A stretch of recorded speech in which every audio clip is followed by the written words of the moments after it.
Hi, I'm Tracee Dunblazier.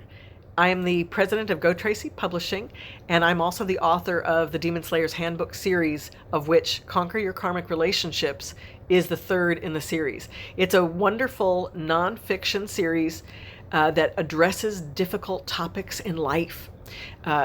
The Conquer Your Karmic Relationships heal spiritual trauma to open your heart and restore your soul really addresses the spiritual and emotional patterns, energetic and spiritual patterns that we as human beings come into life with, and what kind of sets the precedent for how we relate to things like authority, fear, hate, death, sexuality, soulmates, love, our ancestors, our familial relationships.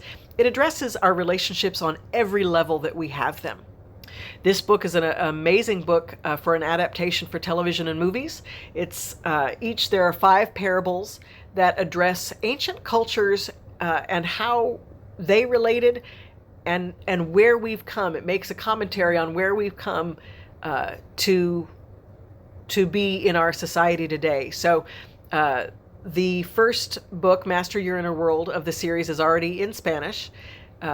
This sells really well in the Spanish communities. So if you're interested, I would love to share with you more about Conquer Your Karmic Relationships and the Demon Slayer's Handbook series. So thanks for your consideration.